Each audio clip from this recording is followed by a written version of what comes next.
Vamos, meus amores, para a nossa revisão de direito processual do trabalho. A gente vai pegar aqui agora aqueles temas que são, assim, principais para a sua prova de processo do trabalho na OAB. Então, nesse momento, a gente estuda aí as questões de direito processual do trabalho, né? Comigo, eu sou Thaís Mendonça, a gente vai tratar aí, então, de direito processual do trabalho e de 3 temas que são essenciais para a sua prova. Competência trabalhista, a gente vai falar um pouquinho de exceção e de audiência. A gente trata como esses 3 temas, mas ao longo aqui vocês vão ver que a gente vai falar de bem mais coisa. Quando a gente fala da competência da Justiça do Trabalho, a gente tem que separar primeiro na competência material e depois a gente fala da competência territorial. Falando da competência material da Justiça do Trabalho, vamos lembrar que essa competência ela está no artigo 114 da Constituição Federal. E lá no artigo 114 da Constituição, a gente vai ter a definição da competência da Justiça do Trabalho, primeiro, pela prestação de trabalho. Então, é da competência da Justiça do Trabalho toda e qualquer relação de trabalho. Mas o que é relação de trabalho? A relação de trabalho ela é um gênero. Toda vez que há prestação de força humana de um em favor de outrem, eu tenho prestação de trabalho. Está incluída, é uma espécie dentro desse gênero, a prestação de emprego. Então, a relação de emprego, que é aquela lá da CLT, em que de um lado eu tenho o empregado do artigo 3º da CLT e do outro lado a figura do empregador, do artigo 2º da CLT. Então, a gente vai ter toda e qualquer relação de trabalho na competência da Justiça do Trabalho. Daí que a gente vai ter, por exemplo, um trabalho voluntário. Aquela prestação de trabalho voluntário, ela está assim na competência da Justiça do Trabalho, porque é uma prestação de trabalho. Thaís, então quem não está na competência da Justiça do Trabalho? Observem, a prestação de atividade de menor não está na competência da Justiça do Trabalho. O STF entendeu, e na prova de vocês a OAB gosta desse entendimento do STF, o STF entendeu que a prestação de uma atividade por menor não é trabalho, quando é um menor de 16 anos, porque eu só posso ser empregado a partir dos 16 anos ou aprendiz a partir dos 14. Então, se eu tive uma prestação de atividade anterior aos 16 anos, por exemplo, os atores mirins, né, atividades que estejam relacionadas com esporte, que também começa às vezes antes dos 16 anos, essas atividades, elas não são da competência da Justiça do Trabalho. Então, não cabe ao juiz do trabalho nem autorizar a realização dessa atividade, nem também processar e julgar demandas relativas a esse contrato, que são os chamados contratos de atividade. Também não está na competência da Justiça do Trabalho, conforme súmula 363 do STJ, a atividade, a prestação para prestador de serviço autônomo. Então, se é uma cobrança de honorário de prestador de serviço autônomo, essa competência ela não é da Justiça do Trabalho. Também não se inclui na competência material da Justiça do Trabalho nenhum tipo de ação criminal. Então, a gente tem aí os crimes contra a organização do trabalho e os crimes contra a administração da Justiça do Trabalho. Então, contra a organização do trabalho, retenção indevida de carteira de trabalho, constrangimento a não participar de um movimento grevista, por exemplo, nenhum desses crimes é processado e julgado pela Justiça do Trabalho.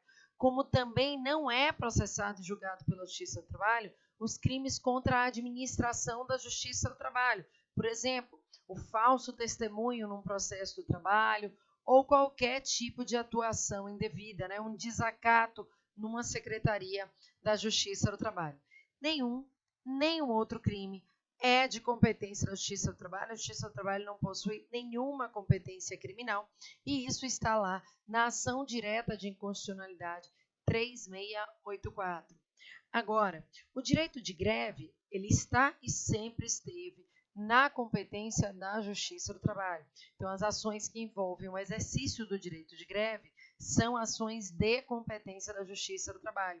E lá, a súmula vinculante número 22, né, e se é súmula vinculante STF, esclarece que as ações possessórias que decorrem do exercício do direito de greve, elas são da competência da Justiça do Trabalho. Vejam, as ações de greve são aquelas em que eu julgo a própria greve. Então, é uma greve abusiva, é uma greve legal? Como é que a gente vai solucionar essa greve? Essas ações, elas são, sim, de competência da Justiça do Trabalho. As ações possessórias, elas não julgam a greve. Essas ações possessórias, elas julgam exclusivamente a posse. E essa posse envolve, sim, eventualmente, né, a greve. Então, são coisas diferentes. Mas se essa posse envolve a greve, a competência vai ser da Justiça do Trabalho. A gente também tem que lembrar que é da competência da Justiça do Trabalho a ação de acidente de trabalho. Agora, nesse caso, você vai observar bastante a questão para olhar e ver que é da competência da Justiça do Trabalho a ação que seja proposta contra o empregador. Se lá na questão, lá no enunciado, o examinador está falando de uma ação proposta contra o INSS, essa ação não é da competência da Justiça do Trabalho. Então, na hora, você vai olhar direitinho na questão. Contra quem é essa ação de acidente de trabalho? Se for contra o empregador, vem cá para a Justiça do Trabalho, que a competência é nova. Se é uma ação contra o INSS, é nossa, né? Se é uma ação contra o INSS, aí a competência da Justiça Federal ou da Justiça Estadual comum, tá? Vai depender do benefício e do pedido que está sendo feito. Tá ok? Temos ainda que lembrar que a competência da Justiça do Trabalho ela foi ampliada lá com a reforma trabalhista. A reforma trabalhista trouxe no artigo 652F da CLT a possibilidade de manejo de uma ação, que é a ação de homologação de acordo extrajudicial. É a queridinha, tá, da prova da OAB, ela já caiu muitas vezes, né? Muitas vezes na prova. Quem é essa ação? Ela é aquela ação na qual empregado e empregador, eles conversam fora da justiça. Fora da justiça, eles conversando entre eles, eles chegam a um acordo. Então, eles conversando entre eles, chegaram lá. O empregador disse, olha, eu quero te mandar embora, mas estou meio sem dinheiro, né? Então, estou te propondo aqui te pagar as suas rescisórias em X vezes, porque é o tempo também de eu me capitalizar para eu conseguir te pagar. O empregado diz, não, tudo bem, para mim tudo bem, está tudo ok. Então, eles fora da justiça chegam a um acordo. Nesse caso, eles vão fazer uma petição conjunta de acordo, né? Então, uma petição dos dois, em que cada um estará representado por um advogado. Então, nessa ação, na ação de homologação de acordo extrajudicial, não cabe juiz postulante. Nessa ação, cada parte deverá estar representada por advogado e esses advogados eles devem ser distintos, cada um ter seu advogado. E aí já caiu no OAB algumas vezes. Então o empregador pode contratar o advogado para o empregado? Não, tá? O valor desse advogado do empregado vai até constar lá do acordo, mas quem vai arrumar o próprio advogado é o empregado. Então, eles vão fazer a petição conjunta de acordo e eles vão dar entrada nessa petição lá na justiça pedindo ao juiz, seu juiz, homologa aqui esse nosso acordo. Esse processo ele vai concluso para o juiz e o juiz vai ter um prazo de 15 dias para, primeiro, homologar. Então, ele pode olhar para o acordo e dizer, não, está tudo ótimo, está tudo lindo, adorei, homologa o acordo. Então, o juiz primeiro pode homologar, tá? Vejam, se ele homologar, essa decisão, no momento da homologação, ganha força de decisão com trânsito em julgado e somente poderá ser desfeita por via da ação rescisória. Então, se o juiz homologar esse acordo, acabou o processo, né? Decisão com trânsito em julgado, e a gente só vai poder desfazer através de uma ação rescisória. Segunda possibilidade é o juiz não homologar.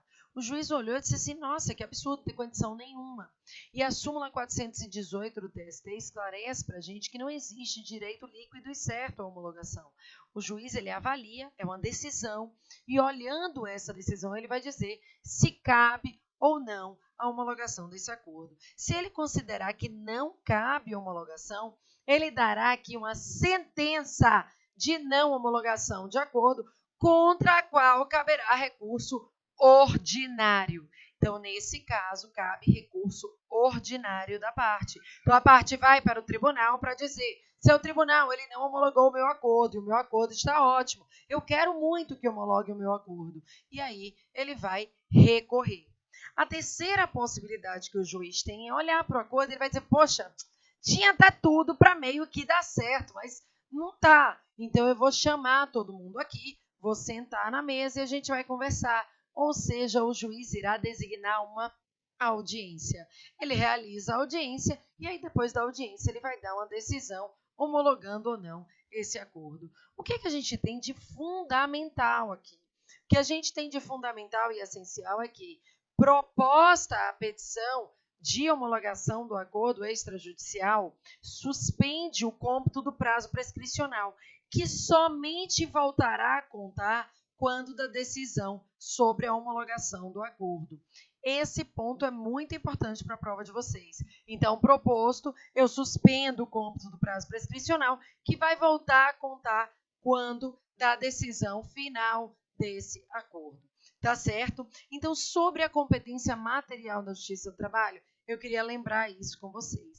Mas a gente precisa lembrar também um pouquinho da competência territorial, um assunto que andou um pouquinho desaparecido, mas ele vai voltar a aparecer porque sempre foi um queridinho da prova. O que é que a gente tem de competência territorial lá no artigo 651 da CLT?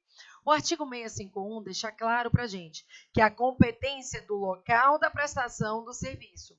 Então, a competência é do local da prestação do serviço. Todavia, nós temos aí 3 previsões nos parágrafos, parágrafo 1º, 2º e 3º, tratando de situações em que a competência não será do local da prestação de serviço. Na primeira hipótese, a gente tem o chamado vendedor pracista ou viajante. É aquele empregado que ele não tem uma fixação a um local. Ele anda por aí trabalhando. Então, eu dou o exemplo sempre de um vendedor que esteja no interior da Bahia vendendo. A empresa está lá no casinho dela, não sabe nem onde é que ele está, tá? Nesse caso do vendedor pracista ou viajante, que é aquele cara que está trocando de cidade todo dia, eu não sei nem onde é que ele está, porque ele está sempre trocando de cidade, a competência será do local da filial a qual, agência ou filial a qual ele se reporta. Então, a competência, primeiro, é do local da agência ou filial a qual ele se reporta. Não havendo agência ou filial a qual ele se reporte, a competência será do seu domicílio. Agora, não é uma opção, tá? Se há uma agência ou filial a qual ele se reporta, essa é a competente. A competência somente será do domicílio dele se não houver essa agência ou filial a qual ele se reporta. Fique ligado, porque na prova a OAB diz assim: ele se reportava a São Paulo, matriz da empresa. Se é a matriz da empresa, não existe agência ou filial a qual ele se reporta e ele poderá, sim, dar entrada no seu domicílio. Tá ok? Não é uma opção do empregado. A opção está na nossa próxima exceção, que está lá no parágrafo 3º, que é quando a empresa presta serviço fora do local da contratação. A empresa, nesse caso, ela contrata um empregado em um local em que ela mesma não tem atividade. É o que a gente chama de arregimentação de mão de obra. Então, é uma empresa do Rio de Janeiro que vem aqui em Salvador contratar empregados para levar para trabalhar no Rio de Janeiro ou até em outro lugar. Tá? Então, nesse caso, a pergunta que você vai se fazer para olhar na questão de prova é: a empresa presta serviço no local da contratação? Se ela não presta, não tem nenhuma atividade no local da contratação, ela só está ali para contratar, a hipótese é de arregimentação de mão de obra. E, nesse caso, a competência fica para uma escolha do empregado. Agora, se liguem quais são as escolhas dele. Ele poderá escolher entre o local da prestação de serviço ou o local da contratação. Mas aqui é uma escolha dele entre esses 2 locais. A terceira situação é o que a gente chama de competência internacional. É aquele empregado que presta serviços fora do Brasil. Mas, nesse caso, a empresa tem que ter atividade no Brasil. Então, é um empregado brasileiro que presta serviços no exterior para a empresa que tenha atividade no Brasil e desde que não haja tratado internacional em sentido contrário. Nesse caso, o empregado poderá dar entrada na reclamação dele no território brasileiro. Mas aí a gente viu a competência material, a competência territorial, Thaís. E se a competência territorial estiver errada? Ou seja, se eu der entrada na minha ação em uma cidade que não é o local da prestação de serviço, eu quis dar entrada, né? Então, eu trabalhei a vida toda numa cidade contígua a Salvador, eu morava em Salvador, e aí eu vou dar entrada lá não, vou dar entrada aqui que está melhor para mim, né? Então, se o que ocorre quando o empregado dá entrada em uma cidade que não tem nada a ver, né? Que não se encaixa em nenhuma das hipóteses de lei. Veja bem, se a ação foi proposta fora da competência territorial, uma vez notificado, diz lá o artigo 800, o réu terá o prazo de 5 dias, então, da notificação. O réu tem o prazo de 5 dias para apresentar exceção de incompetência, devendo fazê-lo por peça própria. Então, ele vai apresentar uma peça própria de exceção de incompetência. Proposta a exceção de incompetência, suspende o processo imediatamente, porque eu vou precisar definir quem é o juízo competente para que esse processo possa continuar. Então, suspende o processo, aquela audiência que estava marcada, desmarco e eu vou seguir aqui a minha exceção. Como? O juiz irá notificar a outra parte para que a outra parte se manifeste sobre a exceção de incompetência. Então, ele vai falar, não, seu juiz, veja bem, observe, é porque eu estou na exceção tal. Ou então, não, seu juiz, ele está falando isso daí, mas é para te enganar, não foi bem assim que aconteceu. Ou ele pode até dizer, não, seu juiz, foi isso mesmo, eu queria ver só se ele deixava aqui que era mais prático para mim. Ele vai vir se manifestar no prazo de 5 dias. Então, proposta a exceção de incompetência. 5 dias após a notificação, a gente vai informar a parte autora que tem essa exceção de incompetência para que ela se manifeste também em 5 dias. Feita a manifestação, a gente vai perceber, a gente vai pesquisar se há necessidade de uma instrução oral. Havendo necessidade, tem audiência, houve parte, houve testemunha e vai vir a decisão da exceção de incompetência territorial. Vindo essa decisão, Thaís, eu posso recorrer? Depende, tá? Esse ponto é extremamente importante. Essa decisão, ela é interlocutória.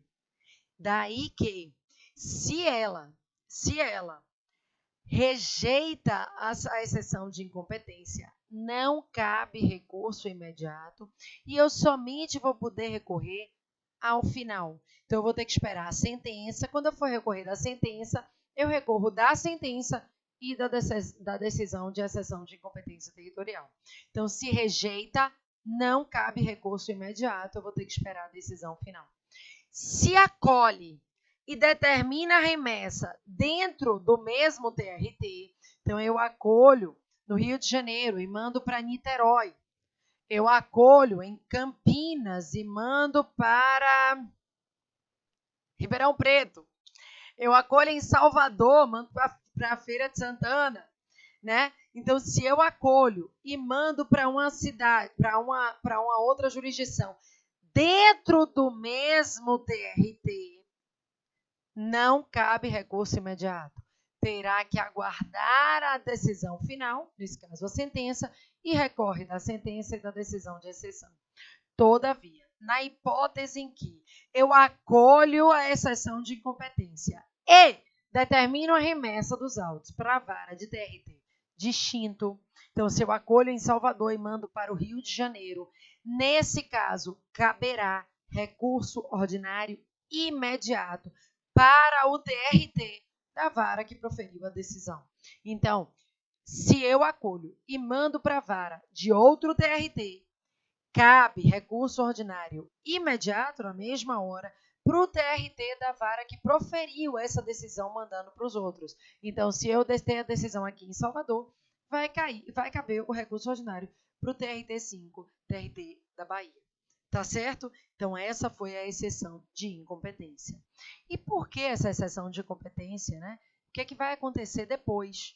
Porque eu desmarquei a audiência, eu suspendi o processo, desmarquei a audiência. Uma vez que eu tenho a decisão da exceção, o processo vai voltar a correr. E como é que o processo volta a correr? Com a designação de audiência. Porque o primeiro encontro das partes com o juiz é em audiência no processo do trabalho.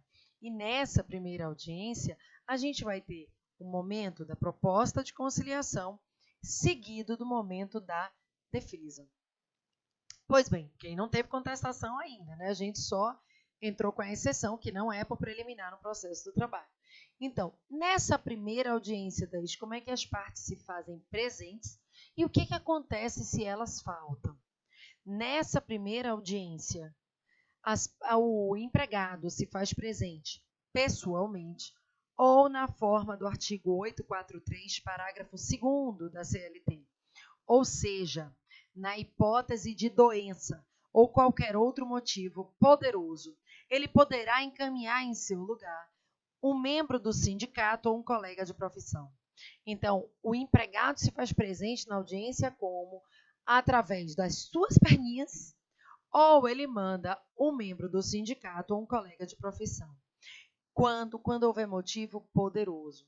Esse membro do sindicato e esse colega de profissão, lá do artigo 843, parágrafo 2º, eles comparecem à audiência exclusivamente para dar o motivo da ausência, evitar a aplicação de penalidade. Então, ele senta, ele justifica, ele não veio por causa disso, ele evita a aplicação de uma penalidade por ausência e provoca o adiamento da audiência. Só isso. Ele só faz isso. Ele não pode transigir, que é fazer acordo, ele não pode. Ele não pode confessar, ele não pode depor, ele não pode receber dactação, desistir, renunciar, nada. Nada. Ele senta, ele provoca o adiamento da audiência com a justificativa e com isso ele evita que a parte que não foi receba uma penalidade por ausência. Isso e apenas isso. Esse é o único papel dele. Tá certo? Já o empregador, como é que ele se faz presente? Primeiro, em todas aquelas formas listadas lá no artigo 75 do CPC. O artigo 75, ele traz lá o condomínio pelo síndico, o espólio pelo inventariante, a massa falida pelo administrador. E aí, nos incisos 1º e 2º, ele diz assim: a União, Estado, Distrito Federal e municípios pelos seus procuradores. Os municípios também pelos prefeitos. Então, o único membro de poder executivo que representa judicialmente, né, o ente público é o prefeito. Então, chamei o Estado do Rio de Janeiro numa audiência, apareceu o governador, o Estado do Rio de Janeiro está ausente, porque ele não tem essa representação ali para a audiência. Tá certo? Esses procuradores é que fazem essas representações. Só tem representação concorrente para o município. Tá? Esses procuradores não precisam juntar cópia de ato de nomeação e posse e nem procuração. Está lá na súmula 436 do TST. Mas a súmula ela vai dizer o seguinte, olha, todavia, também não é suficiente você me dizer o número da sua OAB. Eu preciso que você indique o número do OAB e se intitule detentor do cargo. Tá? Então, o procurador ele vai dizer procurador fulano de tal, o número do OAB tal e etc. Certo? Ele vai fazer aí essa indicação. E aí? O que acontece na hipótese da representação pela CLT? O artigo 843, parágrafo 1º, disse que os empregadores podem se fazer presentes pelos seus sócios, gerentes ou prepostos que tenham conhecimento dos fatos. O que é um preposto que tem conhecimento dos fatos? É que o preposto, meus amores, ele é o empregador. E o empregador tem que saber o que aconteceu no contrato. Então, esse preposto, ele pode ser qualquer pessoa, ele não precisa ser empregado, agora ele deve saber tudo que o empregador deveria saber sobre aquela relação. O que acontece quando essas partes não vão? É o que está lá no artigo 844 da CLT e esse é essencial para a sua prova. Vejam, ausente o reclamante, ocorrerá o arquivamento da reclamação e a condenação desse reclamante no pagamento das custas processuais, ainda que beneficiário da gratuidade de justiça. E nesse ponto aqui, a ADI 5766 disse que a CLT é constitucional, tá? Então, O reclamante que deixa arquivar a reclamação, e é o reclamante, não me interessa se ele é empregado, se ele é empregador. O reclamante que deixa arquivar a reclamação, ele pagará as custas do processo, ainda que beneficiário da justiça gratuita. Ele poderá, no prazo de 15 dias, comprovar que essa ausência dele ocorreu por motivo relevante, tá? O que é motivo relevante, a prova vai te dizer. Ele faltou por um motivo relevante, qual seja, e vai dizer lá, mas ela já vai te avisar que é um motivo importante. Ela vai usar algum termo desse tipo. Se em 15 dias ele comprovar um motivo relevante, ele será isentado do pagamento, porém, a ação seguirá arquivada. Então, ocorre o arquivamento, mas ele não precisará pagar essas custas processuais. Thaís, e por que ele vai, então, não ir atrás desse não pagamento? Porque, em que pese o arquivamento seja uma extinção sem resolução do mérito, o pagamento das custas é condição para a propositura de nova reclamação trabalhista. Tá? Então, o pagamento das custas processuais, nesse caso, é condição para nova reclamação trabalhista, certo? Se ele der causa 2 vezes a esse arquivamento, então se esse reclamante não vai 2 vezes, ele vai, arquiva, dá entrada de novo, arquiva, ele passará 6 meses sem poder litigar na Justiça do Trabalho. É a chamada perempção temporária ou trabalhista. Ausente o reclamado, ocorrerá a revelia e a pena de confissão. Lembrem que eu estou falando ausente o reclamante e ausente o reclamado. Não interessa se ele é empregado ou empregador. Interessa se ele é autor ou réu da reclamação trabalhista. Então, ausente o reclamado, ocorre a revelia e a pena de confissão. Nessa hipótese de revelia e pena de confissão, ainda que presente o advogado munido de procuração e defesa, ausente o reclamado, ele é revel e ele é confesso. Somente se ilide, se afasta a revelia, está lá na súmula 122, mediante atestado médico que comprove a impossibilidade de locomoção à audiência, certo? Então, a única forma de eu afastar prevista em lei é essa, lógico que existem outras formas. O parágrafo 4º e o parágrafo 5º, eles vão tratar de 2 coisinhas importantes lá no artigo 844. O parágrafo 4º, ele vai tratar das hipóteses em que pese revel, o reclamado não será confesso. E ele diz assim, ele não será confesso se... E aí vem a lista do Código de Processo Civil. Havendo litisconsórcio passivo, um dos litisconsortes se defende direitos indisponíveis quando faltar a petição inicial, documento essencial, a prova do fato narrado. Então, era uma estabilidade gestante, a gente precisa do documento que comprove a gravidez ou o nascimento de uma criança. E, por fim, quando dos fatos narrados não gerar verossimilhança das alegações. Então, o cara não dormia, o cara não vivia, o cara não comia, né? Ele ficou sem almoçar 47 anos. Não dá. Então, quando dos fatos narrados também não se infere verossimilhança. Nessas hipóteses em que pese seja revel, não haverá o efeito da confissão. O parágrafo 5º ele esclarece que, presente o advogado, o juiz deverá receber a contestação e os documentos. Afinal de contas, a confissão ela atinge apenas fatos e a contestação ela traz matéria de ordem pública e matéria de direito. Então, o juiz recebe a contestação por conta dessas 2 outras matérias e recebe os documentos porque o revel pode produzir prova. Nada impede ao revel a produção de prova. O último pontinho que a gente tem que tratar aqui é um ponto crucial para a sua prova, que são os honorários advocatícios e os honorários periciais. Lembrem-se que, com o julgamento da ação direta de inconstitucionalidade 5766, o Supremo Tribunal Federal decidiu que os honorários advocatícios de sucumbência não poderão ser abatidos do valor recebido pelo beneficiário da justiça gratuita. Nesse caso, vai acontecer o que está lá no Código de Processo Civil, a suspensão do crédito. E aí, se houver a mudança da condição da gratuidade, executa. Se não houver a mudança, extingue-se o crédito. Da mesma forma, a mesma DI 5766 disse que, no caso dos honorários periciais, concedida a gratuidade de justiça, os honorários periciais serão pagos pela União Federal. Não haverá desconto do valor recebido pelo reclamante em eventual crédito que ele receba na reclamação trabalhista. Tá ok, meus amores? Vão para a prova com Deus, vão aí preparados. Vocês lutaram um bom combate, fizeram um bom trabalho, estão prontos e tenho certeza de que terão muito sucesso nessa prova. A gente se vê na comemoração da sua aprovação. Até lá!